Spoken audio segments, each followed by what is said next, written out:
वाक़या पेश आया आपके साथ यहाँ पर मक्का में? बिस्मिल्लाहिर्रहमानिर्रहीम नहमदुहु व नुसल्ली व नुसल्लिमु अला रसूलिही व हबीबिहिल करीम अम्मा बाद।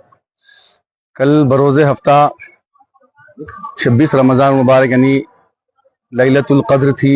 कल तारीख़ी मक्का मस्जिद में अवाम का बहुत हुजूम था और हमारे पास यहाँ आखिरी अशरे में नमाज तहज्जुद का तसलसल चल रहा है 3 पारों का, और कल भी वो तसलसल की कड़ी थी। तो सारे मुसल्ली जमा थे और लैलतुल क़द्र की वजह से मुसल्लियों में इजाफत भी थी, यानी 600-700-800 मुसल्लियाँ हुआ करते थे या 1000 मुसल्ली हुआ करते थे। लेकिन कल लैलतुल क़द्र की वजह से मैं समझता हूँ 2-2.5 हज़ार मुसल्ली थे और नमाज तहज्जुद जारी थी। सारे मुसल्ली समात में महू थे और मैं कुरान की तिलावत कर रहा था नमाज की हालत में कि अचानक यानी 6वीं रकात थी, इसमें एक शख्स लोगों को फलांगता हुआ सारे मुसल्लियों को फलांगते हुए वो मेरे बाजू आके करीब आके बैठ गया और कुछ देर के बाद मैं सलाम फेरा तो अजीब व गरीब हरकतें कर रहा था वो, और मालूम हुआ कि वो नॉन मुस्लिम था यानी गैर मुस्लिम था। और फिर सारे मुसल्लियों ने उसके ऊपर बड़ा गैज़ व गज़ब का मुजाहरा किया और उससे पूछताछ की कि भाई क्यों ऐसा फलांगते हुए अजीब कैफियत करने लगा। और मुझे भी कुछ तशवीश हुई कि भाई ये कौन शख्स है वो और क्या करना चाह रहा है। और बाज़ मुसल्लियों में तो ये फ़िक्र आई कि ये कहीं हमला तो ना कर दे। खुद मुसल्लियों ने कहा कि ये फ़ोन चोरी करने आया है, ऐसी कुछ बातें निकलने लगी। बहरहाल उसे बाहर करके पुलिस के हवाले कर दिया गया है। लेकिन बात रफा दफा हो गई थी, लेकिन काफ़ी मुसल्लियों में तशवीश थी कि भाई ये वाक़या हुआ कैसा। इतनी सिक्योरिटी टाइट है, पुलिस के जवान बाहर खड़े हुए हैं और बड़े बड़े पुलिस के लोग यहाँ खड़े हुए हैं। तो ये शख्स नॉन मुस्लिम है, बताया जाता है कि नॉन मुस्लिम है ये, बस मुझे तो इसका कंफर्म नहीं है, लेकिन लोग कह रहे थे कि नॉन मुस्लिम है। और बाज़ लोगों ने कहा कि ये शराब के नशे में था, धुत था। बहरहाल ये आता कैसा, मुझे भी इस बात की तशवीश हुई। लोगों ने कहा कि भाई ये शायद किसी के ऊपर अटैक भी कर सकता था, या फ़ोन चोरी कर सकता था, किसी को मार सकता था, या इमाम साहब के ऊपर अटैक कर सकता था। इसका आना ख़तरे से खाली नहीं है। तो लोगों ने बहुत से इसे तरफ तवज्जो दिलवाई, तो जिसकी वजह से काफ़ी मीडिया भी जमा हो गया था।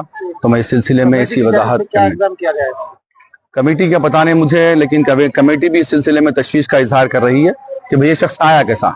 तो हमारा इस सिलसिले में अरबाब मजाज से, पुलिस के ओहदेदारों से हमारा मुतालबा है ये कि इस सिक्योरिटी में इतनी कोताही क्यों हो रही है कि एक नॉन मुस्लिम मेहराब तक, इमाम के करीब तक आ रहा है और अजीब व गरीब हरकतें और कैफियत उसकी इजहार हो रही है, जिसकी वजह से मुस्तकबिल में भी ऐसी कैफियत अगर हो सकती है तो बड़े खतरे का अंदेशा है इस सिलसिले में। नॉन मुस्लिम पर कोई शिकायत कमेटी की जानिब से कोई अभी मैं सब मुसल्ली हजरात सुबह से गश्त इस सिलसिले में लगे हुए हैं, जो इस नमाज में मौजूद थे उनमें बहुत तशवीश की लहर है और परेशानी देखी जा रही है कि भाई ऐसा हो रहा क्यों। कमेटी भी इस सिलसिले में नोट कर रही है, मुझे तो इस बात का इल्म नहीं है। मैंने करना चाहिए।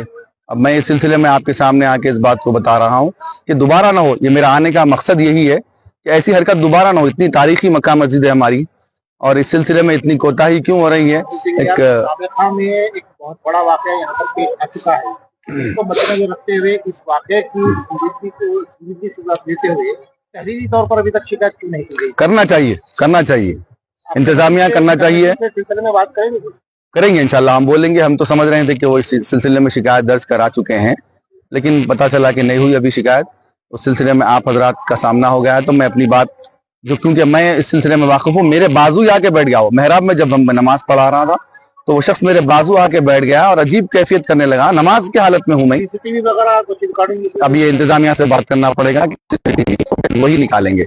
जो कैफियत मैं देखा था मैं आपके सामने वो रख रहा हूँ कि ये बहुत खतरे से खाली नहीं है। ये कैफियत ये दोबारा नहीं होना चाहिए कि एक नॉन मुस्लिम शख्स बताया जा रहा है कि ऐसे लोगों को फलांगता हुआ, सजदे की हालत में है लोग और रुकू की हालत में है, फलांगता हुआ आके इमाम के बाजू बैठ जा रहा है और अजीब गरीब हरकतें कर रहा है।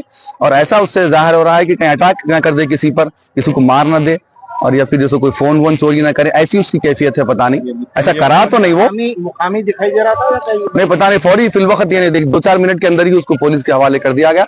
अब पुलिस ले जाकर उसे क्या करी, कहाँ रखी, ہم اس سے ناواقف ہیں. یہ تشویش عوام میں مصلی حضرات میں بہت پائی گئی ہے کہ بھئی ایسا حرکت ہوئی کیسا, ایک نان مسلم شخص امام کے پاس آ کے کیسا بیٹھ سکتا ہے, اور لوگوں کو پھلانگتے ہوئے, لوگوں کی نماز خراب کرتے ہوئے امام کے بازو آ کے بیٹھ کے ایک ماحول میں ایک خرابی کیسا پیدا کرتا ہے. اس سلسلے میں عوام میں اور مصلی حضرات میں کافی تشویش پائی جاتی ہے. اس لیے آپ حضرات حقائق آپ کے سامنے رکھنے کے لیے آپ کا سامنا کر رہا ہوں اس سلسلے میں. اب بہتر آپ جانتے ہیں کہ اس سلسلے میں کیا کیا جائے. میں پھر بھی ہمارے انتظامیہ سے اور ارباب مجاز سے, پولیس کے عہدیداروں سے میں مطالبہ کرتا ہوں, ان سے خواہش کرتا ہوں کہ اس سلسلے میں تھوڑی اپنی سیکیورٹی میں مزید اضافہ کریں اور سختی برتیں, اور ایسے غیر متعلقہ حضرات کو مسجد میں آنے کے لیے روکیں. بس میرا یہ مطالبہ ہے کہ دوبارہ یہاں ہو یہ حرکت, اور اگر دوبارہ ہو جائے گی تو پھر اور بڑے اندیشے ہو سکتے ہیں اس سلسلے میں. لوگ اس کو مارنے کے لیے جا رہے تھے, میں نے روک دیا اسے کہ بھائی اس کے پولیس کے حوالے کر دو. پتہ نہیں کون ہے وہ شخص, کیا ہے اس کی ذہنی توازن خراب ہے, یا پیا ہوا ہے, شراب کی نشے میں ہے, پتہ نہیں کیا ہے, یا آمدن کیا, اور کیا ارادہ تھا اس کا کرنے کا, اللہ عالم. ایسا کچھ نہیں ہوا, لیکن مستقبل میں ہوگا تو پھر اس کے نتائج خراب ہو سکتے ہیں, جس کی وجہ سے مسجد کا تقدس بھی پامال ہو سکتا ہے, اور لوگوں میں کچھ بے چینی بھی پائی جا رہی ہے. اس سلسلے میں اس سلسلے میں اپنی ذمہ داریوں کو بھرپور نبھاتے ہوئے ایسے غیر مجاز لوگوں کو اور غیر ضروری لوگوں کو مسجد میں آنے سے روکیں.